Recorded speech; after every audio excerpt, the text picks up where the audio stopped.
Argopuro, gunung dengan jalur pendakian terpanjang di Jawa. Tapi panjangnya bukan satu-satunya alasan kenapa sebagian orang tak pernah kembali. Selamat datang di perjalanan gaib misteri Gunung Argopuro. Tahun 2019, sekelompok pendaki dari Surabaya memutuskan menaklukkan jalur Badaran Bremi dalam 6 hari. Mereka berlima, Arga, Dani, Reza, Fikri, dan Naya. Hari pertama hingga ketiga berjalan mulus. Mereka sempat bermalam di Cikasur dan mengambil banyak foto di padang sabana yang luas. Tapi, sejak malam keempat, semuanya berubah. Naya mulai bicara sendiri. Ia bilang ada anak kecil yang mengikutinya. Duduk di depan tenda setiap malam. Namanya Lintang. Dani menganggap itu cuma halusinasi karena lelah. Tapi Arga diam-diam percaya.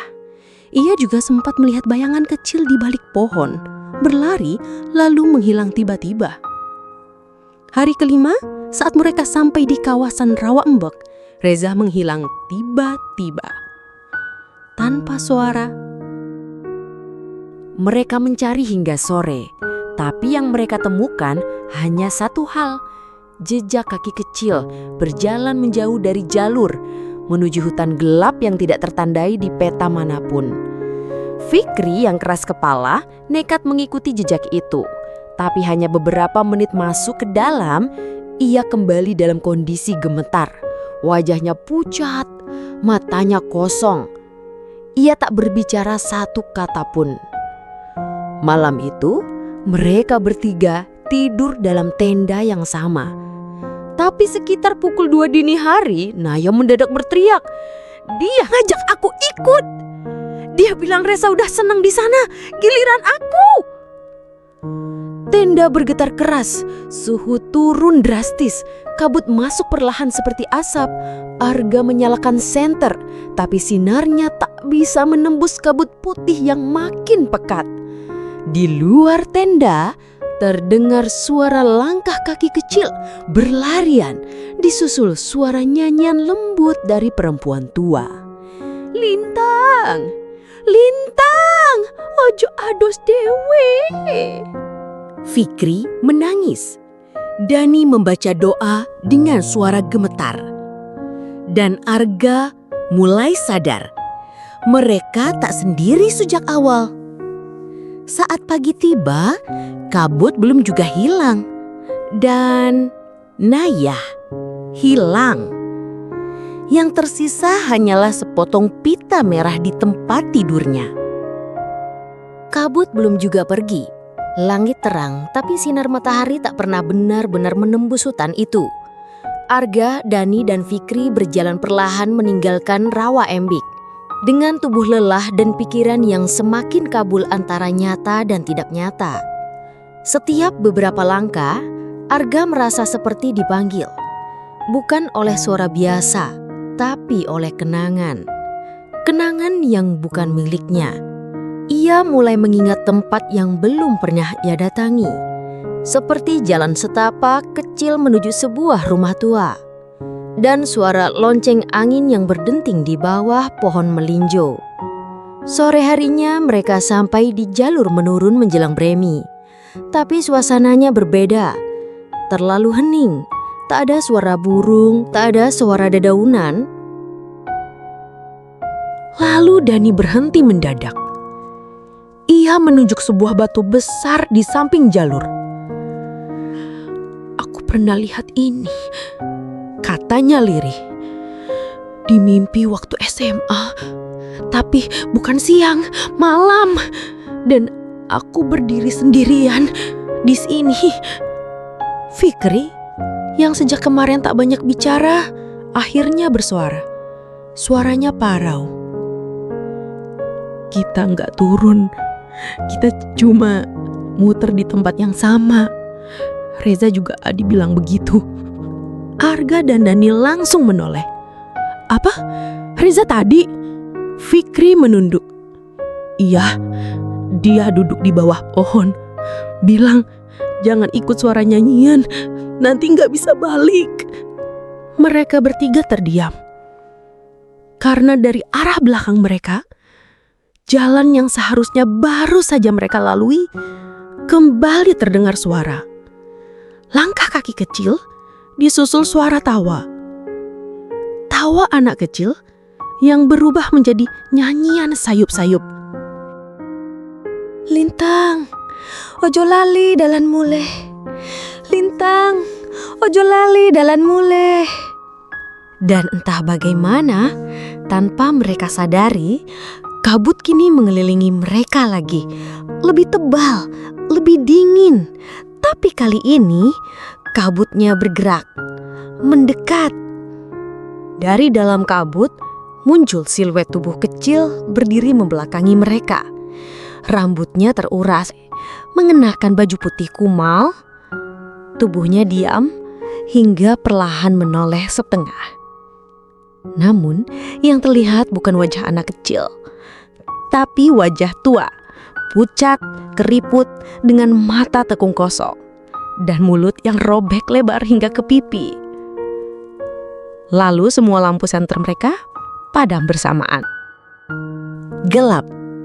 Setelah cahaya senter mereka padam, tidak ada yang tersisa selain dingin, napas yang tersengal, dan perasaan terjebak. Arga mencoba meraba-raba di sekitarnya, tapi ia tidak menemukan apapun. Bahkan, Dani dan Fikri tidak menjawab saat dipanggil, seolah ia kembali sendirian. Lalu dari kejauhan, terdengar suara kaki berlari. Kecil, cepat, bolak-balik. Diiringi gumaman aneh dalam bahasa Jawa kuno yang tidak sepenuhnya bisa dimengerti. Arga duduk gemetar di tanah, mencoba membaca doa dalam hati, tapi lidahnya keluh. Di belakangnya terdengar hembusan nafas. Panjang, berat, dekat. Ia menoleh pelan, tapi tak sempat melihat jelas. Wajahnya langsung ditutup tangan seseorang dari belakang. Dingin, kurus, kuku-kukunya panjang seperti ranting kering. Lalu semuanya hitam, sunyi, kosong. Di tempat lain, Dani berdiri di tengah padang rumput tinggi yang tak dikenalnya. Udara berkabut, tapi terang. Tidak seperti mimpi, tapi tidak juga nyata. Di depannya berdiri 3 orang mengenakan baju pendaki lawas, jaket tebal, sepatu kulit tua, dan tas gendong dari kain. Tapi wajah mereka tak terlihat, selalu membelakangi. Salah satu dari mereka menunjuk ke arah sebuah pondok kecil di tengah kabut. Suaranya berat. Kalau ingin pulang, masuklah ke sana. Dani mendekat. Tapi saat ia membuka pintu pondok itu, yang terlihat bukan dalam ruangan, melainkan kuburan. Tanah merah yang masih basah, 3 lubang, dan di batu nisan yang belum tegak, tertulis samar, Fikri, Reza, Arga. Dani berbalik, tapi 3 pendaki itu sudah hilang. Kini di belakangnya berdiri sesosok wanita tua berjubah hitam dengan mata putih kosong menatapnya tanpa berkedip. "Kamu belum dipanggil," katanya datar. "Tapi kamu bisa memilih." Sementara itu, Fikri berjalan sendirian menyusuri jalur yang tak dikenalnya. Setiap langkahnya seperti mengulang jarak yang sama. Tanda di pohon kembali muncul, burung tidak berkicau, hewan tidak bersuara, langit tak berudah. Tiba-tiba, di tengah jalur berdiri sosok anak kecil, Lintang. Dengan suara yang jauh lebih dalam dari anak kecil manapun, ia berkata, "Kalau mau keluar, harus ada yang tinggal." Lalu di belakang Lintang, perlahan bermunculan bayangan lain. Puluhan, mungkin ratusan, wajah-wajah yang pernah hilang di Argopuro. Wajah-wajah pendaki yang tidak pernah ditemukan. Satu persatu mereka mendekat, tersenyum, dan mulai berbisik bersamaan. "Tikal, tikal, tikal."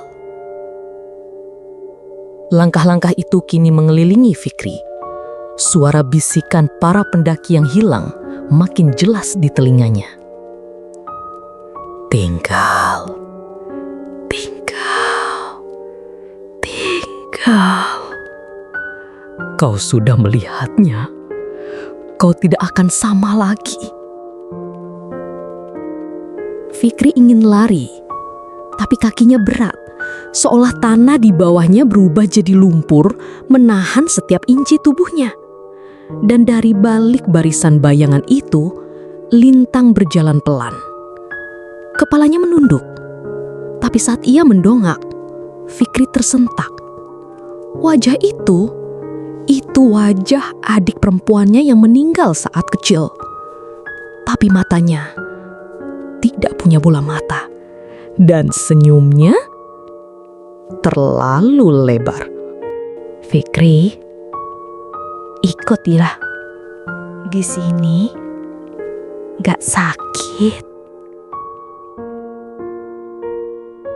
Fikri menutup mata, ia mulai membaca ayat yang ia ingat.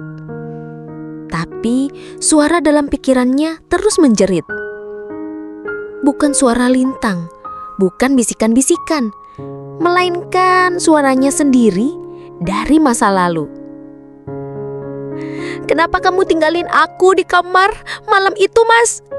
Kamu janji jagain aku. Tangis Lintang atau apapun yang menyerupainya semakin keras. Suara-suara dari segala arah kini menjerit, menangis, tertawa. Suara lelaki, perempuan, anak kecil, semua bercampur dalam kekacauan. Lalu, satu persatu sosok-sosok bayangan itu membuka mulut lebar-lebar. Tapi bukan untuk bicara. Mereka menghisap kabut. Kabut itu menghilang ke dalam mereka, hingga meninggalkan langit yang tiba-tiba gelap total. Fikri berdiri sendiri di padang rumput gelap.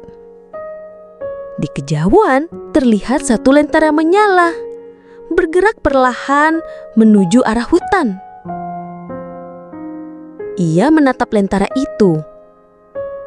Lalu tubuhnya berjalan sendiri mengikutnya. Sementara itu, Arga terbangun. Ia berada di tempat asing, samar-samar seperti rumah tua kayu di tengah hutan. Di dinding tergantung foto-foto buram, semua foto pendaki. Wajah-wajah muda dengan senyum bangga, tapi semuanya dicoret, disilang dengan tinta merah. Hanya satu foto yang utuh, fotonya sendiri. Dan di bawahnya tertulis tangan halus, tamu terakhir. Langkah kaki terdengar dari belakangnya. Pelan, diseret, kering. Arga menoleh dan melihat Dani. Tapi wajah Dani tak seperti sebelumnya. Kulitnya pucat kehijauan, bola matanya keruh, tubuhnya gemeter. Ia membuka mulut, namun suara yang keluar adalah milik wanita tua. Kalau satu bisa keluar, dua harus tetap tinggal. Tiba-tiba rumah tua itu retak. Dindingnya berderak, lantainya membuka, dan suara dari dalam tanah memanggil, "Arga, waktumu habis." Dan di luar rumah itu, di antara pepohonan argopuro yang dingin dan sunyi, kabut turun kembali, menutup jejak, menelan cahaya, dan menyimpan rahasia lain yang belum sempat diceritakan. Arga berdiri mematung di depan lantai rumah yang mulai menganga. Suara dari dalam tanah semakin keras, memanggil-manggil namanya dengan nada yang berat dan seret, seolah berasal dari ratusan mulut di bawah sana. "Arga, waktumu habis."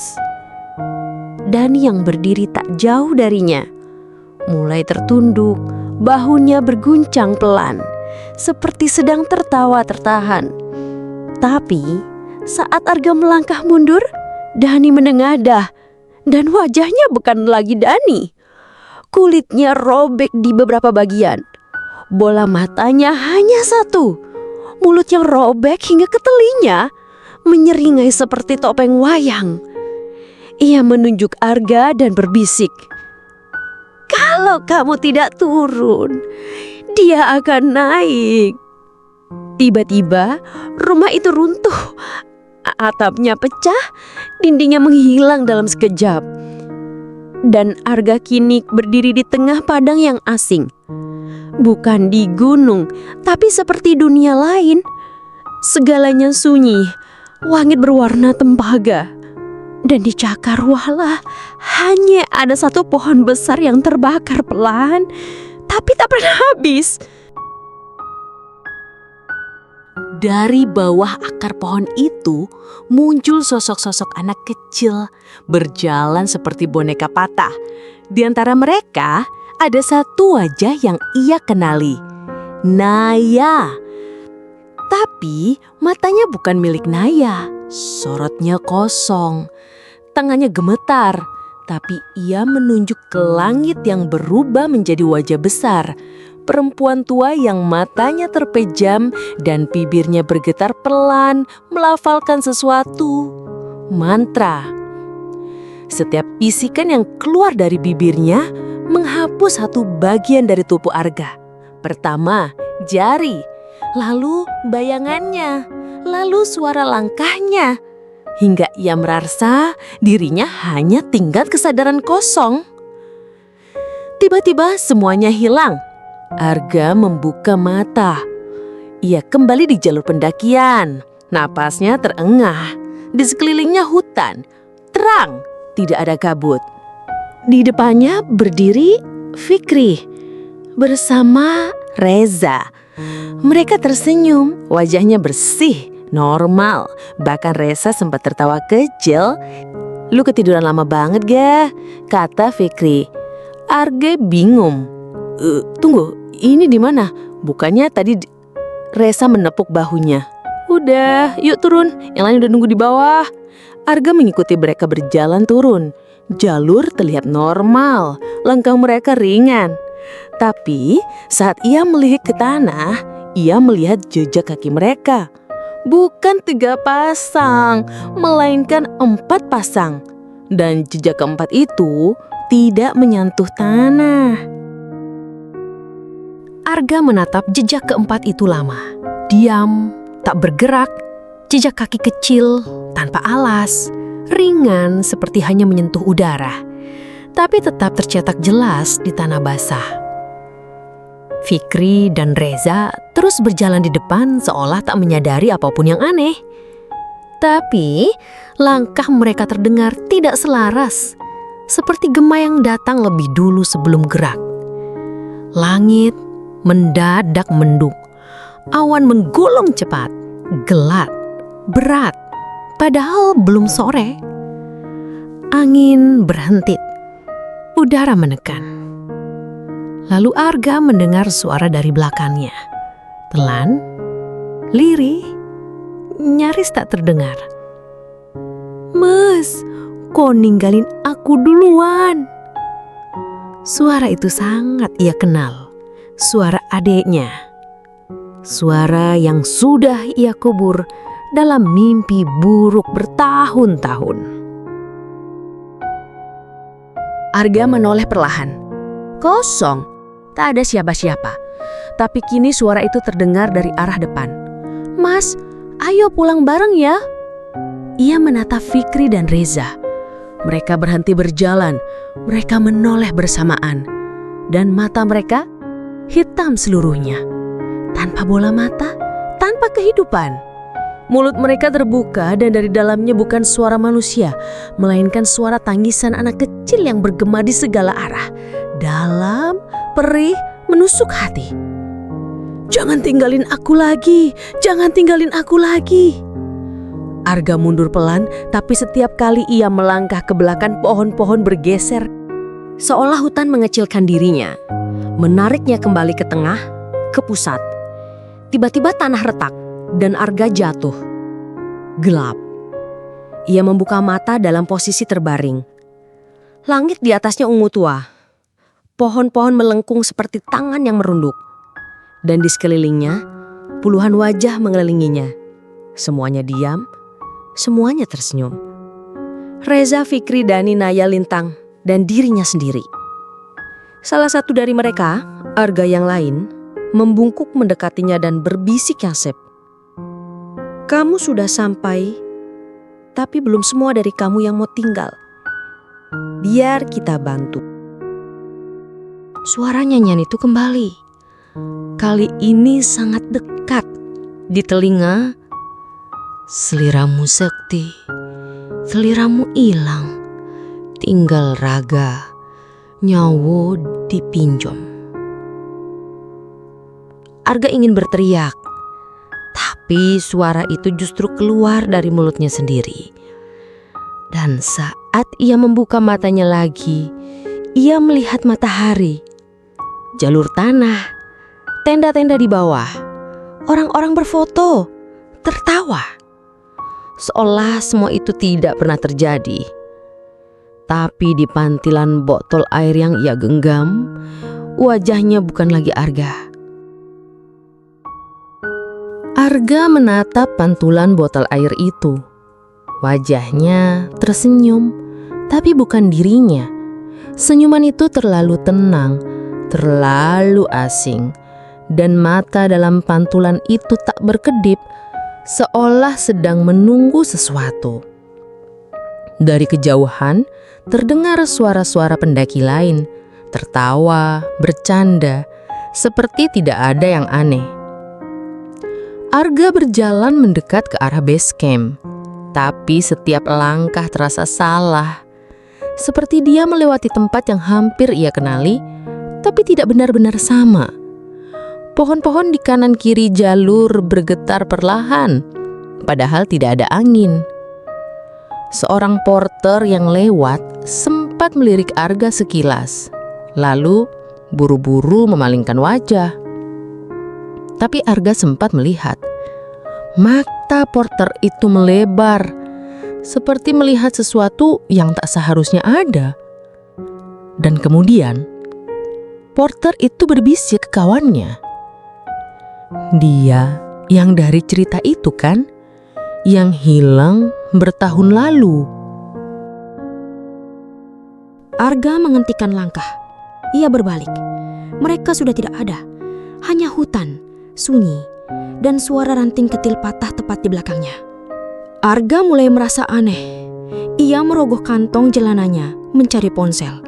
Layar menyala, tapi tanggal di pojok atas 6 Agustus 2019. Padahal ia yakin hari keberangkatan mereka adalah tahun 2025. Jantungnya berdetak keras. Ia membuka galeri. Foto-foto pendakian ada di sana, tapi wajahnya kabur di semua gambar, seperti ada kabut yang menutupinya. Bahkan di foto selfie bersama Reza dan Fikri, hanya 2 wajah yang terlihat jelas. Ia sendiri transparan. Tiba-tiba, ponsel mati. Di layar yang hitam, wajahnya terlihat lagi dari pantulan. Kali ini, ia sedang menangis, tapi tubuhnya tidak. Ia menoleh ke sekeliling. Jalur yang tadi ramai mendadak sepi. Tidak ada suara, tidak ada gerak, tidak ada warna. Langit memudar. Dan di depan jalur berdiri sosok Lintang. Diam. Kali ini wajahnya tidak menyeramkan, hanya sedih. Ia mengangkat tangan kecilnya, menunjuk ke Arga, lalu menoleh ke balik tubuhnya. Pelan-pelan pohon-pohon terbuka. Dan di balik mereka, Arga melihat dirinya sendiri, duduk di bawah pohon. Wajahnya tenang, matanya tertutup. Tapi tubuhnya sudah membiru, sudah lama membeku. Lintang berpifik, "Kamu masih di sana. Yang ini cuma pinjangan." Beberapa minggu setelah pendakian itu, Nama Arga kembali muncul di daftar peserta basecamp. Ia pulang sendirian. Saat ditanya oleh relawan, jawabannya hanya satu. Teman-teman saya masih di atas, tapi mereka baik-baik saja. Laporan kehilangan tetap dibuat. Tim SAR menyisir jalur selama 5 hari. Hasilnya, tidak ada jejak tenda, tidak ada peralatan yang tertinggal. Tidak ada satupun nama yang bisa diverifikasi benar-benar naik bersama Arga. Lebih aneh lagi, foto Arga saat turun terekam di CCTV basecamp. Tapi file itu rusak, gambarnya buram, wajahnya nyaris tidak terlihat. Sejak saat itu, Arga menghilang dari kota asalnya. Rumahnya kosong, keluarganya tak bisa dihubungi. Seperti kabut yang datang dan pergi tanpa jejak. Namun setiap tahun, tepat pada tanggal yang sama, pendaki-pendaki yang melewati jalur Rawang Embik mengaku mendengar suara langkah kecil mengikuti dari belakang. Atau mendengar suara anak kecil yang memanggil nama-nama asing dalam bisikan. Dan kadang ada satu hal lain. Seseorang berdiri sendirian di padang sabana, mengenakan jaket lusuh. Wajahnya tak jelas, tapi senyumnya selalu sama. Tenang dan kosong. Seolah tubuh itu hanya pembungkus. Dan yang ada di dalamnya bukan lagi manusia. Gunung tidak pernah memakan. Ia hanya menjaga. Dan kadang ia mengembalikan tapi tidak utuh. Dan kisah pun selesai.